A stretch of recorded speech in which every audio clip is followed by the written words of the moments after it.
लाजिबाय आं Gobinda Chandra Basumatary deputy chief UPPL हान्जानि गबिन्द चन्द्र बसुमतारीनि जायगानिफ्रायनो माथो BPF आव बेसेबांबा जोन जयनिंसो जाबाय। दुखुनांथावना बाथ्राया बेनो दिनै UPPL खौ गाज्रि मोननानै नङा, नाथायबा मा सोरखौबा गाज्रि मोननानै गबिन्द चन्द्र बसुमतारीखौनो डाइरेक्टनो गाज्रि मोननानै BPF आव जयनिं जादों। आरो बुंबावदों मा रायजो राजानि अभियोग गबिन्द चन्द्र बसुमतारीया बे गामियाव फैनानै रायजो राजानि दुख सुख खबर लाफैयाखै। बेखिनि बाथ्राखौ रायजो राजानिफ्रायनो बुंनाय जादों। आरो गबिन्द चन्द्र बसुमतारीया दा रासिन खामानि मावनांगौमोन आंनि हिसाबाव। माब्रै हारिनि थाखाय गोबां सेक्रिफाइस खालामदोंमोन ना बे मानसिया दिनैहाय मा पावाराव फैनाय लगे लगे डिपुटि चिफ मोननाय लगे लगेनो मा जाहैदों बियो? गावखौल'सो सिनायदों बियो, गुबुनखौ सिनायाखै बियो। बै समाव बियो हाग्रायाव थानाय समावहाय बिराद दुखु खस्थ' लादोंमोनब्लाबो बियो बे दुखु खस्थ' लानाया बियो अनलि गावनि थाखाय, गाव माब्ला डेभेलपमेन्ट जागोन, आंनि फेमिलि माब्ला डेभेलपमेन्ट जागोन, आंनि बिदा फंबाय बाय बाहागि माब्ला डेभेलपमेन्ट जागोन, अनलि बेखौल' सानोमोन। नाथाय दा बिनिया सिमाङाव जादों। अनलि गबिन्द चन्द्र बसुमतारी बेल'नो सिमाङाव बिनि डेभेलपमेन्टआ जादों, रायजो राजानि मोनसेबो डेभेलपमेन्टनि खामानि जायाखै। जायनि जाहोनाव दिनै गबिन्द चन्द्रखौ दिनैहाय बुंनो गोनां जादों, मानो BPF आव हाबहैनो गोनां जादों। आरो साननैसोनि उनाव गबिन्द चन्द्र बसुमतारीनि डिपुटि चिफ BTR नि बेनि समस्तिनिफ्राय APB आवबो 200निबो बारा जयनिं जानो थांगासिनो दङ। खोनागोन नुगोन गबिन्द चन्द्र बसुमतारी, होमबाखालि नोंथाङा खोमायाखौ साफानो एरनानै लाबानो जाबाय। ओरैबो ओरैबो खोनासंनो थाखाय रेडि जाना थानाया मोजां। आरो BPF आवबो हाबगोन, APB आवबो हाबगोन। मुथते गबिन्द चन्द्र बसुमतारीया भैरबकुन्द समस्तियाव 100% जिर' जानांगौ। 100% जिर' जानांगौ। मानो होननानै बुङोब्ला बिनि थिफुथला, बिनि गरम पकेट गरम जिर' खालामनानै होनांगौ। बियो रायजो राजाखौ लानानै बिराद डेभेलपमेन्ट खालामदों होननानै बुंदों। BPF नि आमोलाव जेबो डेभेलपमेन्ट जायाखै होननानै बुंदोंमोन। माबे लामाजोंथो खारबाय थादों बिनि स्करपिय' फर्चुनार गारिया? एसे साननो गोनां। दा नैबे मोनसे भिडिअ'आवनो नैबे मोनसे आइजोफ्रानो जेरैबायदि बाथ्रा बुंदों, बेफोरखौ नायोब्ला गबिन्द चन्द्र बसुमतारीया 100% जेनबाय। आरो फैनो जयनिं जानो थांगासिनो दङ APB आफाद राजखान्थि दोलोआवबो 200निबो बारा गबिन्द चन्द्र बसुमतारीनि समस्तिनि मानसिफ्रा जयनिं जानो थांगासिनो दङ। जानो हागौ डिपुटि चिफ लायरेन ना बियो, डिपुटि चिफना उफाय गैया दासान्दिथ' बिजों गोरोबनानै थानांगोन। नङाबा रायजो राजाया एकदम रेसन कार्डफोरनो माबा अरुनदयनो माबा माबिफोरखौ दानलाबायना होगोन गबिन्द चन्द्र बसुमतारीया। जेब्ला सम सफैगोन खुदै अल्ल' गनानै थागोन। थ' एसे नायनानै लाग्रानि रायजो राजानि माखासे बिबुंथि। भैरबकुन्द समष्टि शान्तिपुर प्राइमारी BPF দলৰ জয়নিং প্ৰগ্ৰাম হৈছে। আজিৰ প্ৰগ্ৰামত BJP, UPPL আৰু TMC দলৰ মেম্বাৰসকলে BPF দলত যোগদান কৰিছে। এৰাউণ্ড 200 আজি যোগদান কৰিছে। কাৰণ বৰ্তমানৰ ভৈৰৱকুণ্ড সমষ্টিৰ MCLA একো কাম কৰা নাই বুলি চবে গম পাইছে।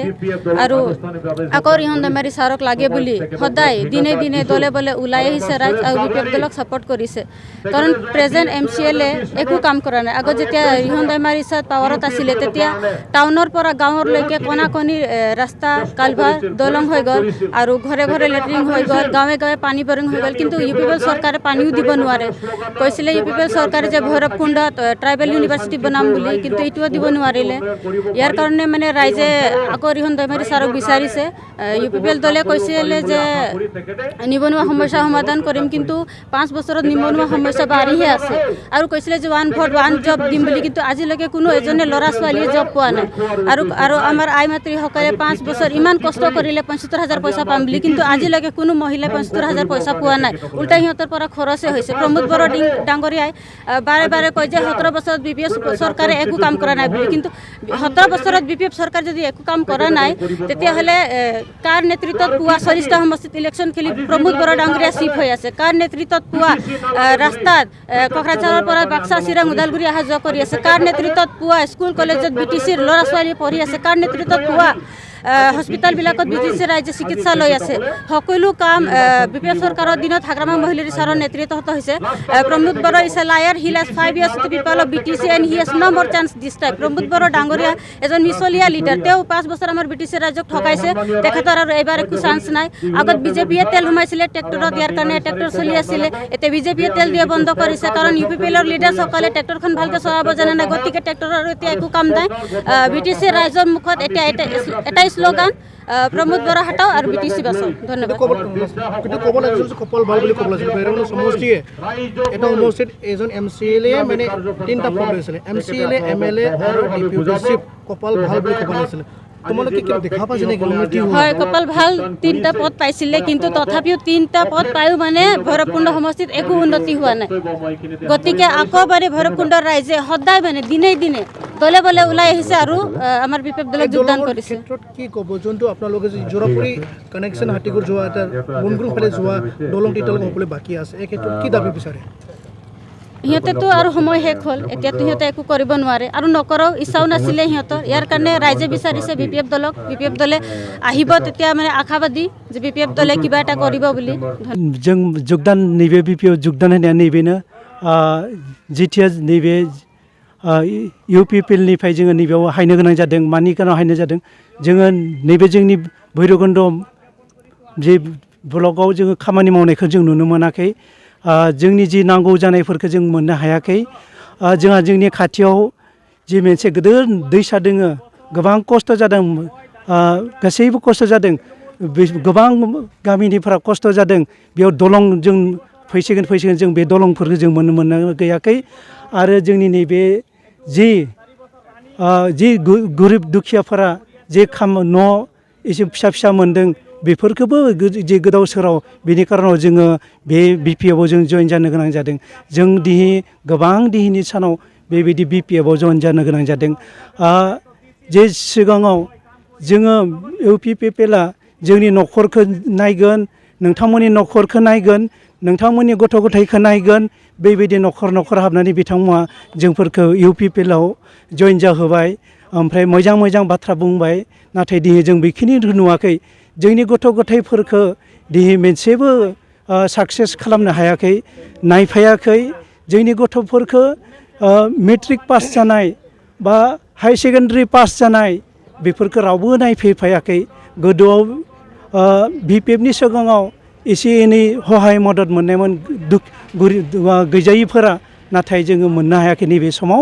बेखायनो जों UPPLनिफ्राय जोङो फैनानै नैबे BPFआव जों जइन जानो गोनां जादों। जोङो दिनै बेयाव BPFआव जइन जादों। बेयाव दिनै 200 जन बेयाव BPFआव जइन जानो गोनां जादों। नाथाय जों नुनो मोनदों भैरबकुण्ड समष्टिनि बिथां गबिन्द चन्द्र प्रधान बुंबाय थादों, आंनि समष्टिया गोख्रोङैनो दङ आरो मोजां मावनो थाखाय आंखौ बयबो मोजां मोनना बुङो। बाट नांथायमोना जों नुनो मोनबाय जइनसो जादों। बिथाङा बुंदों, नाथाय जोङो दिनैसिम जोंखौ जेबो खामानि जों मोननो हायाखै। जोंनि ओनसोलाव बिथाङा हायनानै दिनैसिम हान्थिनि जों लामाखौ नुनो मोनाखै। जि खामानि दिनै जोंदों सानसेबो बिथांमोना जोंदों लोगो लायाखै।